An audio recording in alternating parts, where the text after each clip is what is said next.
Thank you. It's really nice to be back here. Steel rails and western trails. So that means this show is going to be loaded with railroad songs and cowboy songs, and who knows what else might creep in. No, that was last time.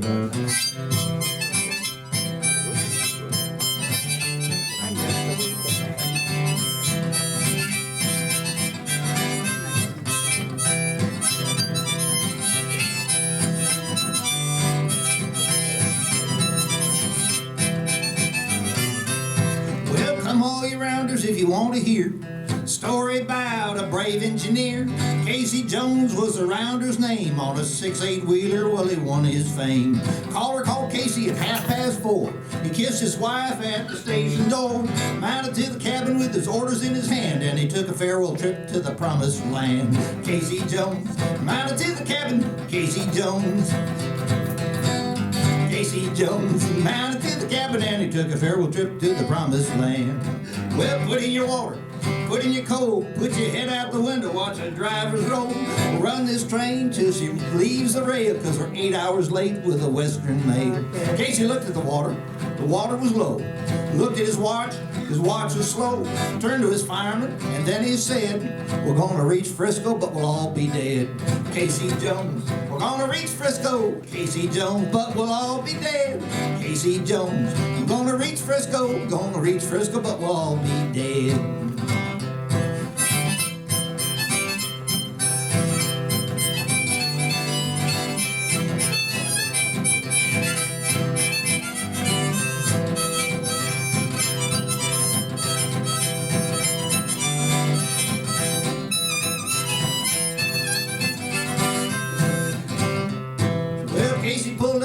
Reno Hill, tooted for the crossing with an awful shrill.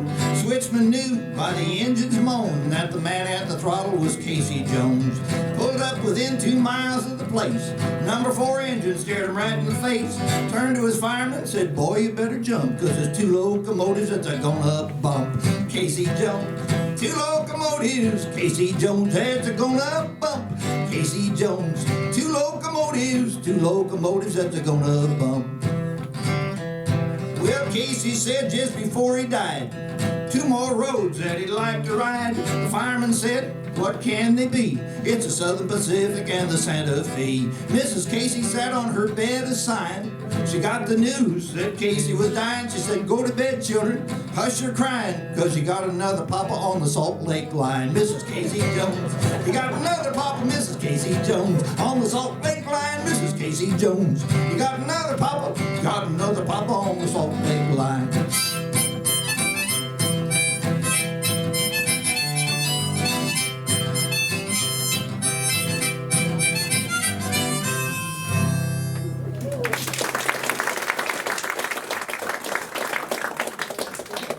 Amazing how many songs there were written about train wrecks. And that was a true story.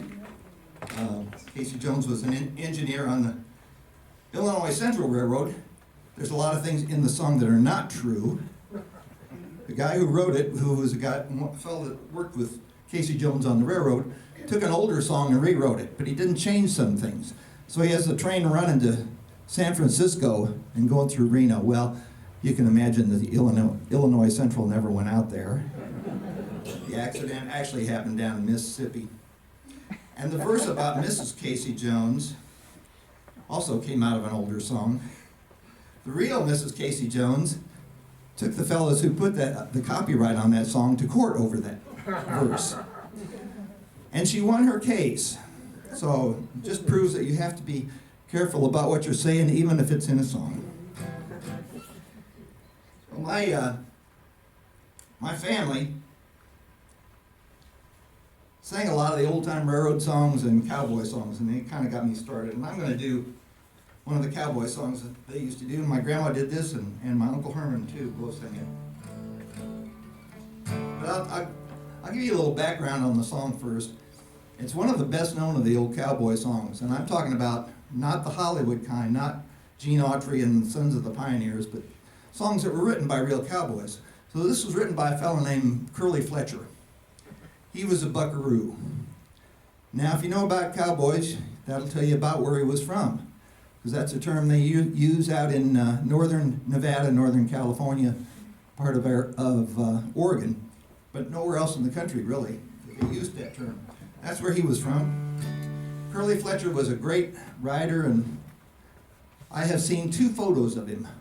In one of them, he's on a bucking horse at a rodeo. All 4 feet of the horse are about this high off the ground. The other picture of him, he's Roman riding standing up, with 1 foot on each of 2 horses at a dead run. He was the real deal. Well, he wrote this song actually as a poem, and published a little book of poetry called now it escapes me the name of the book, but it got passed around and somebody put it to a tune and turned it into a song. It's all about a bad horse. I was laying around town just spending my time, out of a job and not making a dime, when a feller steps up and he says, I suppose you're a bronc buster by the looks of your clothes. He figures me right, and a good one I claims.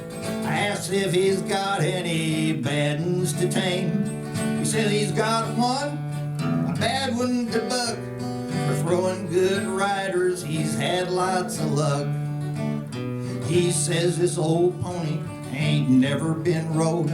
The guy that gets on him is bound to get throwed. I gets all excited and asks what he pays to ride this old broomtail a couple of days. He offers a 10 spot. I says, I'm your man. The bronc never lived that I cannot fan. The bronc never lived and he never drew breath. But I can't ride till he starves plumb to death.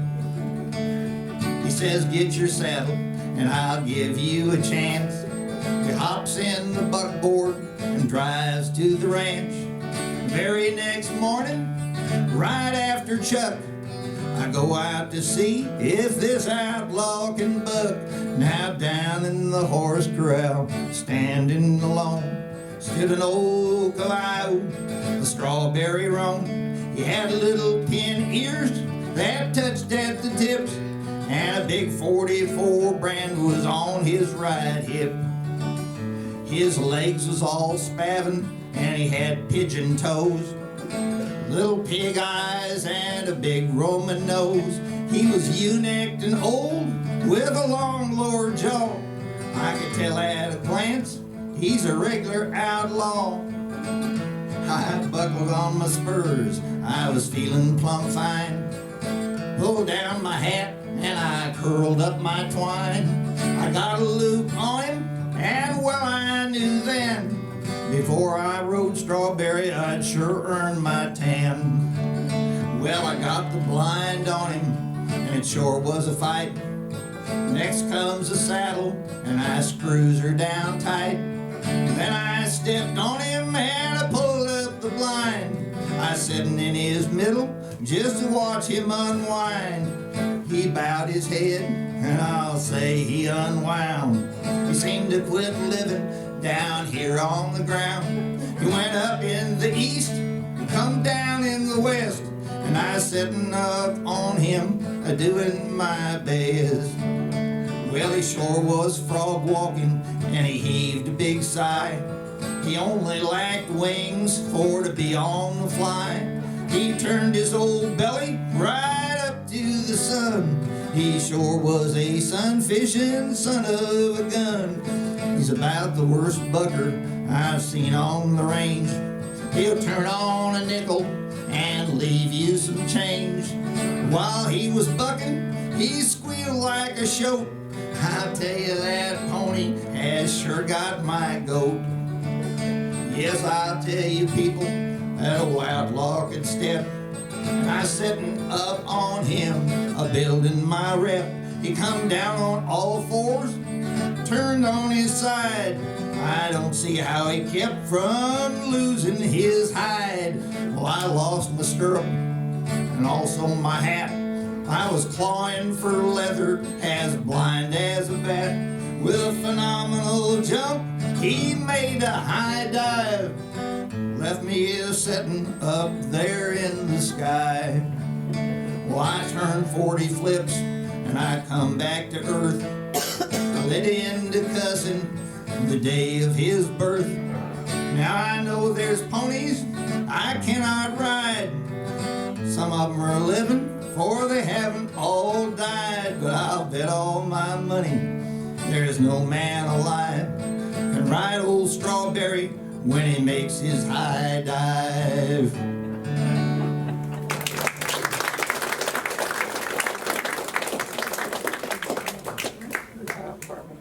I used to let people know before I sang that song that it was about the length of your average TV sitcom, but considerably funnier. So I forgot to tell you that. I run a series of dances up where I live in southeastern Minnesota. Call it the Lanesboro Barn Dance. It usually takes place in Lanesboro, Minnesota. This will be our 30th year doing dances there.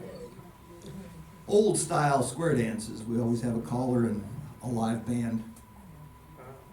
And so I like to throw in one of the fiddle tunes, the square dance tunes that we often play. And this one, somehow I figured a way that it fit into this show.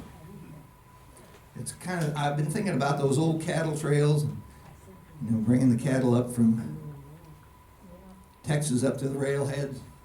Got pretty dry and dusty on those. Kind of like it was everywhere last summer. And this little tune is called Dry and Dusty.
Thank you. Well, my family sang the old songs, but they sang them, well, what used to be the most common way, which was unaccompanied, no musical instruments, even though they played musical instruments for some things, but the old songs they sang a cappella. And I'm going to do you one that way. This is a song that goes back to the mid-19th century. Probably 1840s, really, the days of the Indian Wars, and a lot of people have discouraged me from singing any of those songs now, and I feel like they're an important part of our history, and I don't feel that this particular song denigrates Native Americans whatsoever. So this is it's one called the Sioux Indians.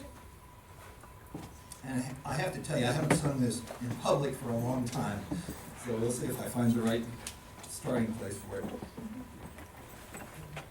I'll sing you a song, though it may be a sad one. of trials and troubles, and where first begun. I left my dear kindred, my friends, and my home, across the wild deserts and mountains to roam. We crossed the Missouri and joined a large train, which bore us over mountains and valleys and plains. And when of an evening out a hunting we'd go, we'd shoot the fleet antelope and the wild buffalo. We traveled 3 weeks till we come to the flat, and pitched our tents at the edge of the flat. We spread out our blankets on the green grassy ground, while the horses and oxen were grazing around. While taking refreshments, we heard a loud yell, the whoop of Sioux Indians coming up from the dell. We sprang to our rifles, a flash in each eye. Boys, said our brave leader, we'll fight till we die. They made a bold dash and came near to our train. The arrows fell around us like hail and like rain, and with our long rifles we fed 'em hot lead, till many a brave warrior around us lay dead. Now in our small band there was just 24, and of the Sioux Indians 500 or more. We fought them with courage and spoke not a word. The noise of the battle was all that we heard. We shot their bold chief at the head of his band. He died like a warrior with a gun in his hand. And when they saw their brave chief lying dead in his gore, they whooped and they yelled and we saw them no more. We hitched up our horses and started our train. 3 more bloody battles while crossing the plain. And in the last battle, 3 of our brave boys fell, and we left them to rest in a green shady dell. We traveled by day, guarded camp during night, till Oregon's mountains looked high in their might. Now at Pocahontas, beside a clear stream, our journey is ended in the land of our dream. I sound like I've been swallowing too much trail dust. I'm going to switch instruments here for a couple songs and play a couple of the autoharp.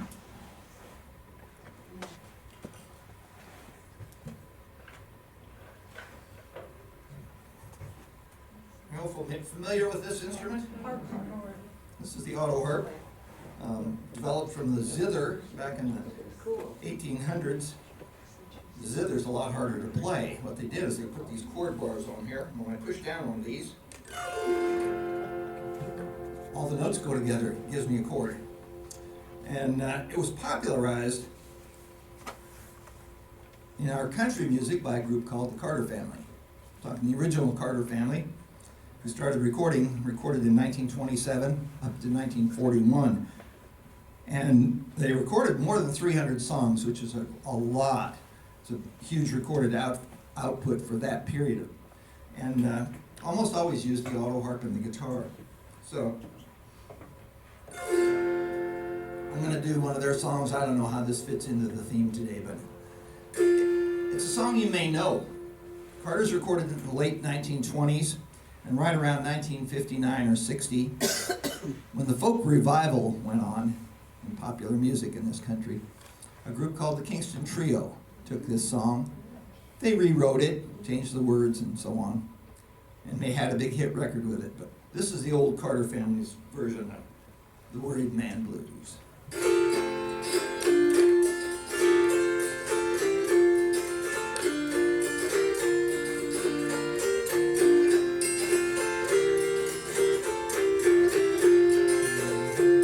It takes a worried man to sing a worried song. It takes a worried man to sing a worried song. I'm worried now, but I won't be worried long. I went across the river and I laid down to sleep. I went across the river and I lay down to sleep. When I woke up, I had shackles on my feet. 29 links of chain around my leg. 29 links of chain around my leg, and on each link the initials of my name. It takes a worried man to sing a worried song. It takes a worried man to sing a worried song. I'm worried now, but I won't be worried long.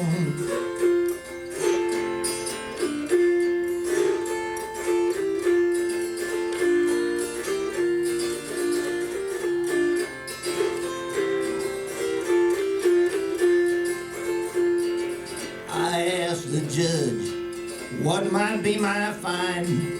I asked the judge, what might be my fine? 21 years on the RC mountain line. The train arrived, 16 coaches long. The train arrived, 16 coaches long. The girl I love is on that train and gone. It takes a worried man to sing a worried song. It takes a worried man to sing a worried song. I'm worried now, but I won't be worried long.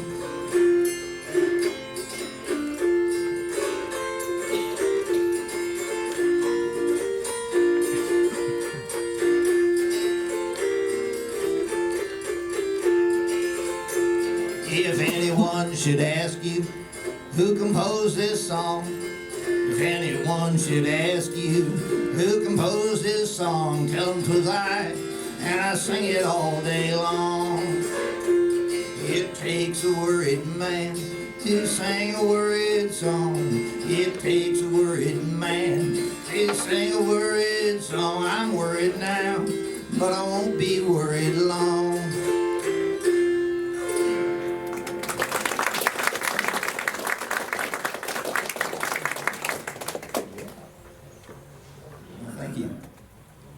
I have spent the last 53 years traveling the country and playing music for a living.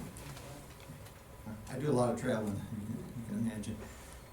Less these days than I used to, but last year I went on a trip, and it was not to play music. I had some family business to take care of out west, way out west. Now, I live down in the southeast corner of Minnesota. And when I got ready to take off on this trip, I ate breakfast early in the morning, jumped in my car, and started driving. I drove all the way across Minnesota. I drove all the way across South Dakota. I got into Wyoming.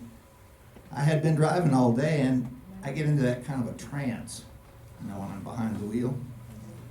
I hadn't thought about food since I left home. I realized I was mighty hungry. So I pulled off in a little town there in Wyoming, and what I do if I'm in a town and I don't know what's a good place to eat, I look for a place that has a lot of cars in their parking lot. Well, I saw this little cafe, and the parking lot was jammed. It had pickup trucks and cars and motorcycles and 18-wheelers, stock trucks, everything in there. And I thought, that must be the place. So I parked my car and went in, walked in the door, and a waiter met me right at the door, and he said, we're so busy tonight. He said, I only got one little table left back by the kitchen door. And I said, that's fine, I just want some food. So he took me back there and sat me down, gave me the menu, and I started looking at it. And about a minute later, the waiter appeared again, and he had a young lady with him. He said, do you mind if this lady sits with you, because there's not another chair here in the house? And I said, well, that's fine, sure. So she sat down with her menu, and we had a little small talk for a couple minutes about the weather and whatever. Went back to looking at our menus. About that time, if it's for me, tell them I'm busy. About that time, she sneezed. I mean, she really sneezed. I've seen people sneeze hard, but I've never seen anybody sneeze this hard. She sneezed so hard that her glass eye flew out across the table. Well, now, I'm pretty swift in a situation like that, I reached up and grabbed it as it went by, handed it back to her. She got all embarrassed and flustered and excused herself and went off to the ladies' room, I guess, to wash off her eyeball and get it situated back in. Meanwhile, I started reading my menu again. When she came back out, instead of going and sitting in her chair, she plopped herself down on my lap, threw her arms around me, and commenced to hugging and kissing me. Well, after about 4 or 5 minutes of that, I thought maybe I should ask her to stop. But about that time, she just quit. She got up, went over and sat down in her chair and picked her menu up. And I said, "Excuse me, ma'am, but do you do that to every man you meet?" She said, "No, but you kind of caught my eye."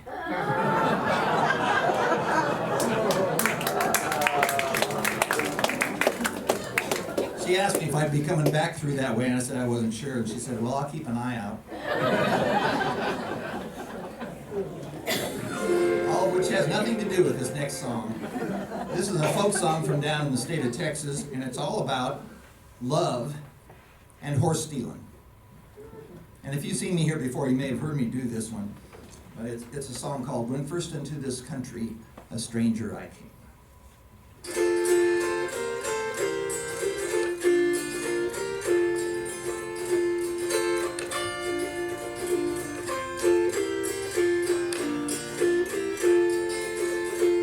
When first unto this country, a stranger I came. I courted a fair maiden, Nancy was her name.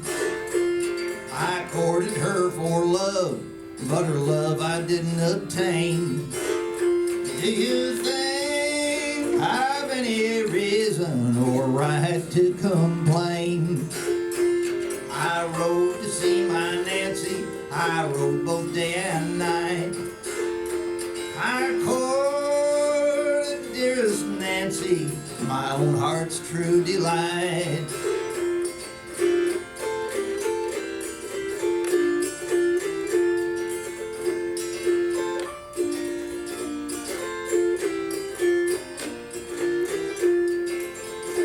Yes, I rode to see my Nancy, I rode both day and night, till I stole a fine gray horse from Captain William White. The sheriff's men, they followed and overtaken me. They carted me away to the penitentiary. They opened up the door and then they shoved me in. They cleared off my head and they shaved off my chin.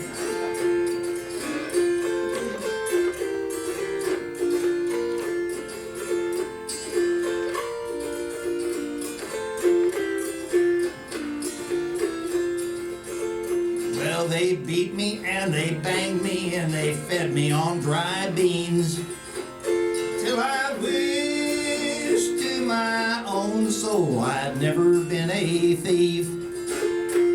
With my hands in my pockets, my cap put on so bold, in my coat of many colors like Jacob of old.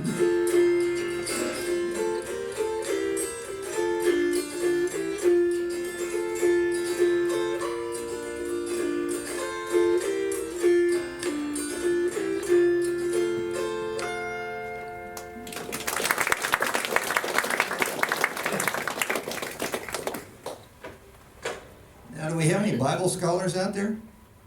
What was wrong with that last verse? It was Joseph with the coat of many colors. But when I learned this song, I learned it from a fellow named Mike Seeger. That's what he sang, and when I went back and listened to the source that he had learned it from, they sang Jacob too. So now it's part of the tradition, I guess, at least of that song.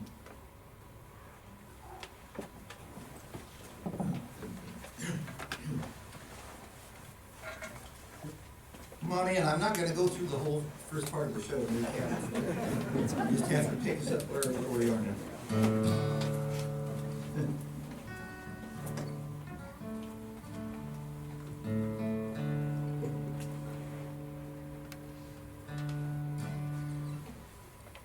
Here's a song that has a lot to do with railroads. It's a hobo song. It comes from a fellow named Goebel Reeves, who's a fairly obscure country singer these days, but back in the 1920s and 30s he was quite popular. He made a bunch of records, mostly railroad songs and hobo songs, not completely. He was popular enough that, well, he had hoboed all over the country, just going where he wanted to, doing what he wanted to do. But he finally ended up in New York City and got offered a radio show, a nationally broadcast radio show. And he said, well, what are you going to pay me? They said $3.50 a week. He thought, oh, $3.50 a week. No, he said, I can do better than that. Of course, they meant $350, which is a lot of money in the early 1930s. But he turned it down and went on his way. This is a song that Goebel Reeves recorded called Reckless Tex. I'm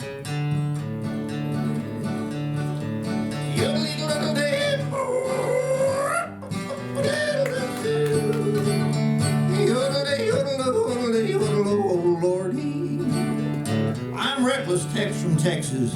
I'm the terror of Terre Haute. I sold the Falls of Niagara to a beauty up in Butte. I got full of gin and Elgin, and I started for Lamar. I got pulled in dear old Pullman for stealing a sleeping car.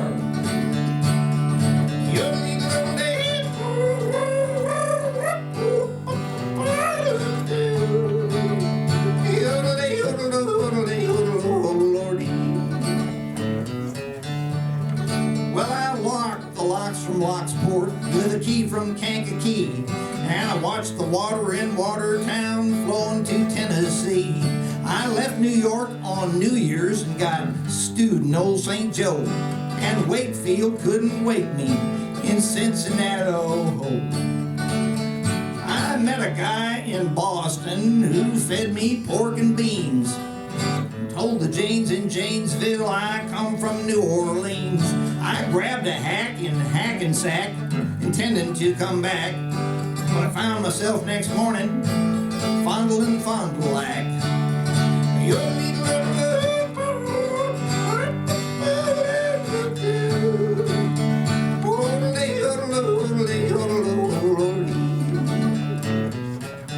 Well, I've often washed in Washington and dressed in Dresden too. I had a hard-boiled lance in Lansing, and I shot bear in Baraboo. I met Katie in Decatur, and I sung in Ossising. I had a jolly good time in Joliet, boys, and I never done a thing. Now here comes the sad part. I made a date in Dayton with a gal from Galveston. Ran shy of Jack and Jackson, and now I'm out of Munn. So now you've heard my story, and I hope you know it's so. From Tex, the Texas drifter, who hails from old Waco.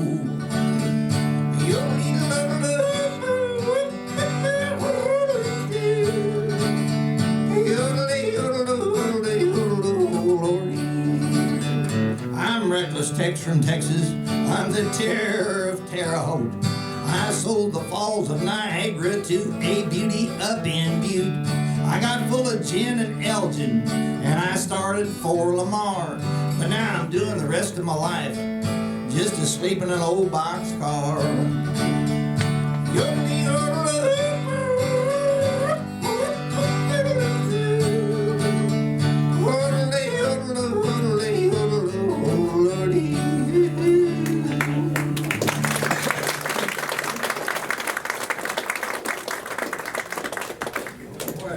For some reason today I'm sounding like a coyote with his leg caught over a barbed wire fence. Yeah. Well, this next song doesn't really have much to do with either railroads or cowboys, but I thought it was a mighty fine song. It's a song about a farmer, and of course, how many farmers do we have in here? Any farmers? Of course, none of us would be here without farmers, right? We wouldn't have anything to eat. And the farmers have always had kind of a rough road to hoe. In the late 1800s, farmers started realizing that they needed to organize to get a fair shake. And out of that came the Farmers Alliance and the Grange movement and so on. This is a southern song about a farmer, probably a sharecropper, although it doesn't really say that in the song. And it's called The Honest Farmer. As many of our folk songs that people composed were, this one was, melody came from an old hymn. There's a hymn called Palms of Victory, Crowns of Glory. Palms of victory we shall wear. But they rewrote it as pans of biscuits, bowls of gravy, pans of biscuits we shall have. So if you want to sing that with me, you can. I'll sing the chorus first so you know how it goes. Pans of biscuits, bowls of gravy, it's pans of biscuits we shall have. It's pans of biscuits, bowls of gravy, pans of biscuits we shall have.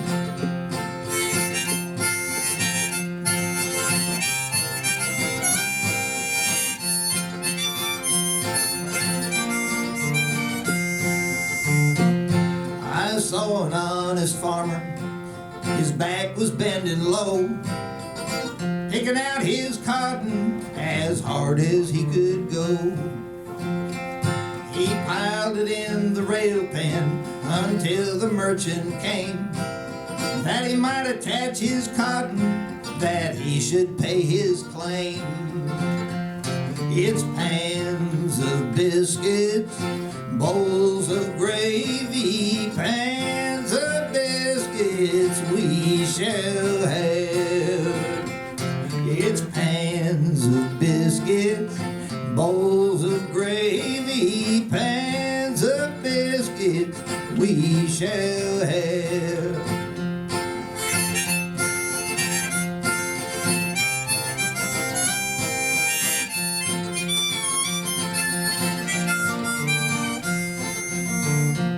I saw him in the evening, his back against a tree.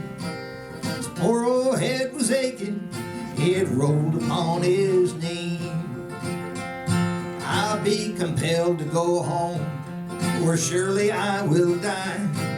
My head has commenced aching, I heard the farmer cry. It's pans of biscuits, bowls of gravy, pans of biscuits we shall have. It's pans of biscuits, bowls of gravy, pans of biscuits we shall have.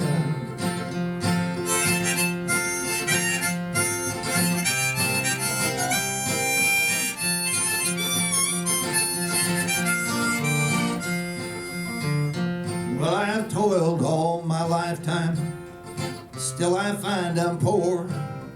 Without an education, my children's left my door. I saw an honest farmer, his back was bending low, picking out his cotton as hard as he could go. It's pans of biscuits, bowls of gravy, pans of biscuits we shall have.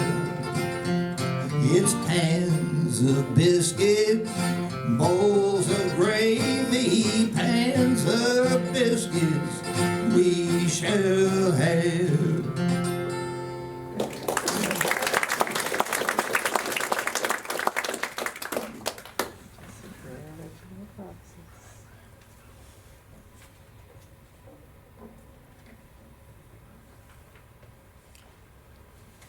My great-granddad, old Ed Baker, well, he wasn't really my great-granddad, he was my grandma's stepfather. So, I mean, there's no blood relation, but I always thought of him as my great-granddad. He had cowboyed down in southeastern Kansas. Well, he was born about, I think he was born in 1870, and he cowboyed in the 1880s as a young teenager. He told me one day he was out working a bunch of cattle all by himself, pretty empty country down there. And he looked up on the ridge and there were 5 or 6 riders coming his way. So of course he stopped to jaw with them because it wasn't that often that he saw strangers out in that part of the country. Well, it turned out they were a gang of bank robbers. And they talked with him a while and convinced him to come with them and go rob banks around southern Kansas. He said they were thoroughly dishonest, disreputable, despicable sorts of guys. So they were a lot of fun to hang out with. Well, he had been with them 5 or 6 weeks, and they picked up another new guy in the gang, a guy named Buck. And then they had just gone in and robbed a bank in one of those little towns down there. It was either Chitopa or Chanute. I don't remember which. And they were riding out, making their getaway. They're about 3 miles out of town. The posse was probably still getting saddled up in town to come after him. Old Ed, young Ed at that time, said he was riding along, and he was behind the boss of the outfit. And this new guy, Buck, was riding along by the boss. Well, the boss turned to Buck and said, "Buck, how much is 2 plus 2? And Buck said,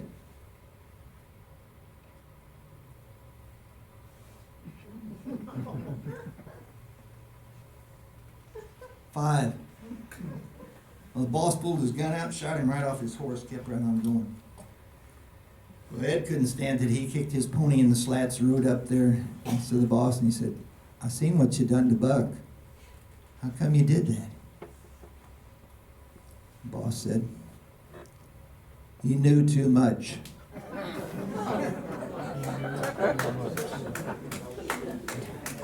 I have never been accused of that myself.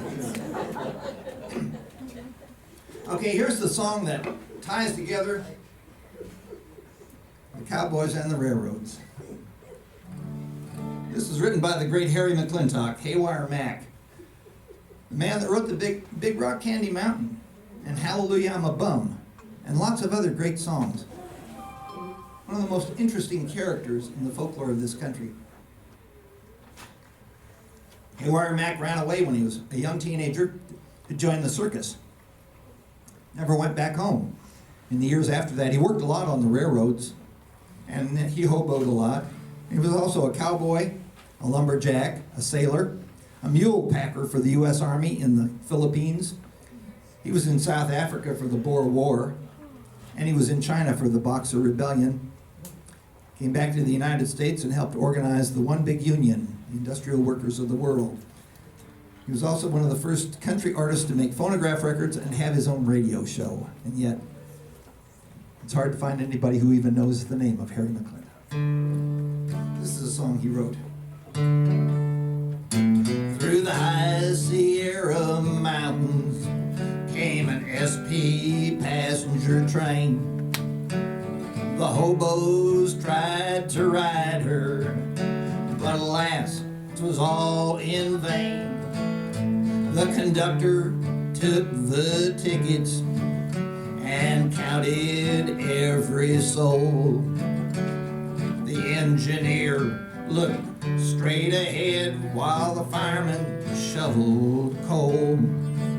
Now the fireman was a cowboy, but do not think it's strange. He could make more money shoveling coal than riding on the range. Though he was a fireman, and though he had to sweat, he still remained a western lad. He kept his lariat.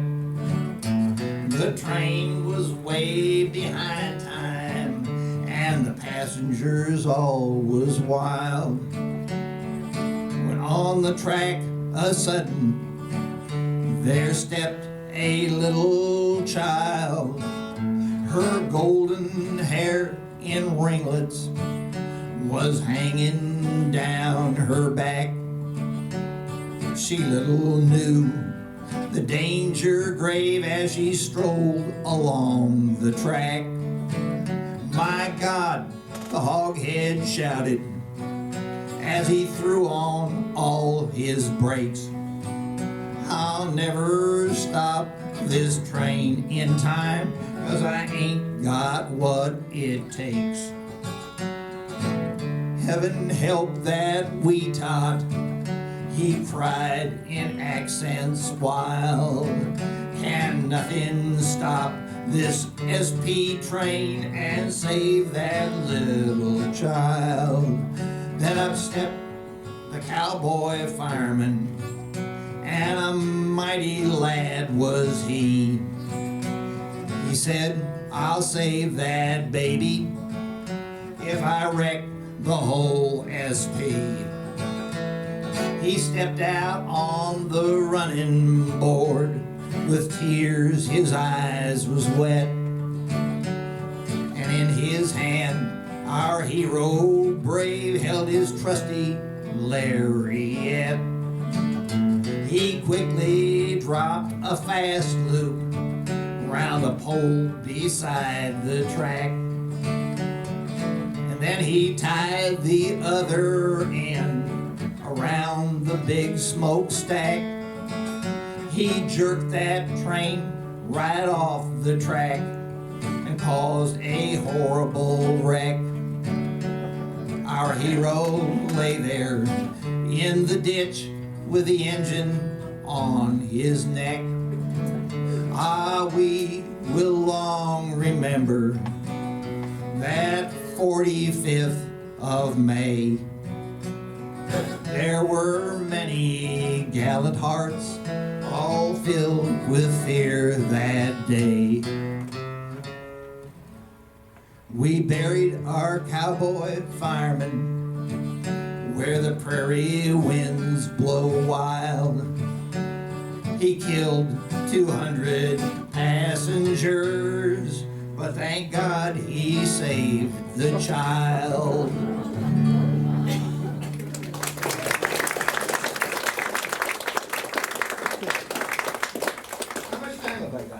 I got time for 2 more songs? Sure. Yes? Yeah. 2 more. 2 more. Okay.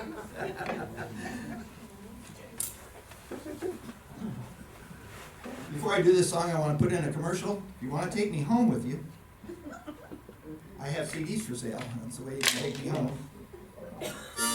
This next song is on my latest CD. Oh, and I will tell you that my financial advisor, and yes, it's hard to believe someone like me has a financial advisor. My financial advisor says that a CD is a sound investment.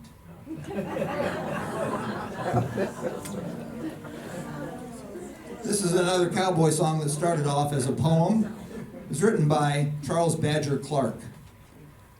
Charles Badger Clark, now known as the Poet Laureate of South Dakota. He cowboyed in Arizona early part of the 1900s and then lived out the rest of his life, last part of his life, in a little cabin in what's now Custer State Park. They called it the Badger Hole. And that cabin is preserved in the park and is a little museum now.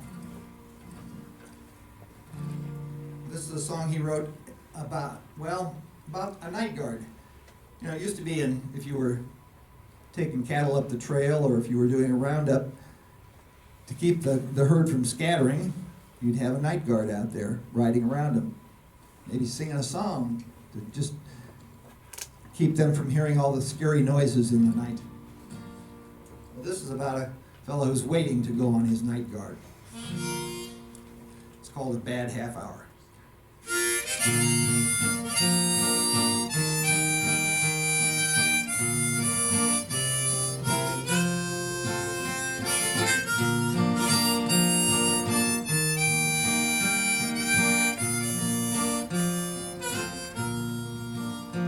Wonder why I feel so restless. Moon is shining still and bright. cattle all are resting easy, but I just can't sleep tonight. Ain't no cactus in my blanket. I don't know why they feel so hard, unless it's warbling Jim a-singing, Annie Laurie out on guard. Annie Laurie, wish he'd quit it. I couldn't sleep now if I tried. Makes the night seem big and lonesome, and my throat feels sore inside. How my Annie used to sing it, and it sounded good and gay. Nights I drove her home from dances when the east was turning gray.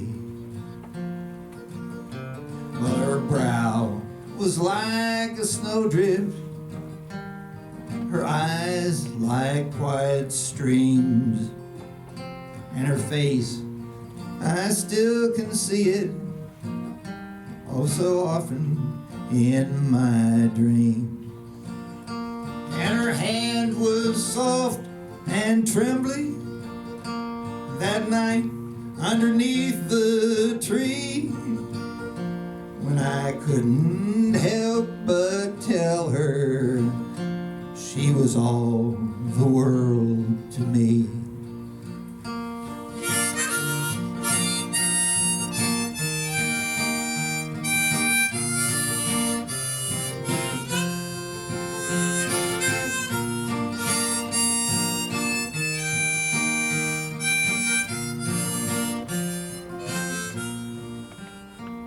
But her folks said I was shiftless, wild, unsettled, and they was right. For I leaned to punching cattle, and I'm with it still tonight. And she married young Doc Wilkins, oh my Lord, but that was hard. I wish that fool would quit his singing, Annie Laurie out on guard. Well, I just couldn't stand it. No, I'm not one bit.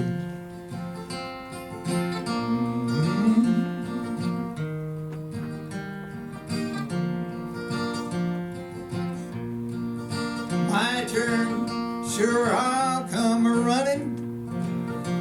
Warm me up some coffee hard, and I'll stop that Jim from singing, Annie Laurie out on guard.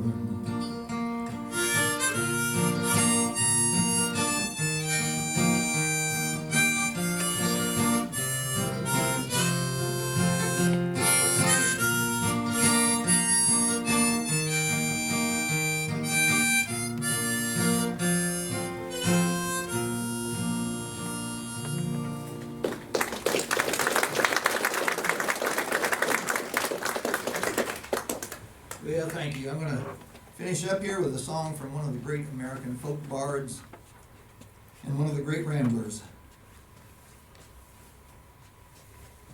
Woodrow Wilson Guthrie, Woody Guthrie, from Okemah, Oklahoma. During the Dust Bowl days, Woody wrote a whole series of what he called his Dust Bowl ballads. This is one of those. He packed up and, like thousands and thousands of other people, skedaddled out to the West Coast, expecting things to be better out there. Well, if you had lived through that, or if you know about from people who did, or if you've read The Grapes of Wrath, you'll know that things were not as cheery as everybody expected. And that's what Woody tells you about in this song, but he had a way of doing it with a little smile on his face. So this is Woody's song called the Do Re Mi.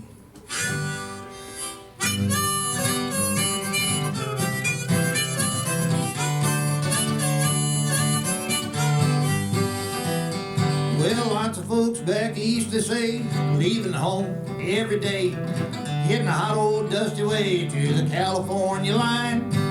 Across the desert sands they roll, getting out of the old dust bowl. Think they're going to a sugar bowl, but this is what they find.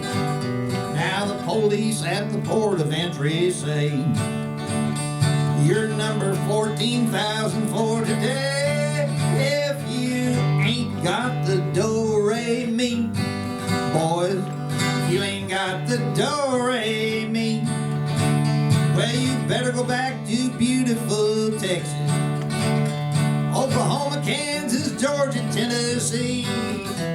California is a garden of Eden. It's a paradise to live in or see. But believe it or not, you won't find it so hot if you ain't got the do-re-mi.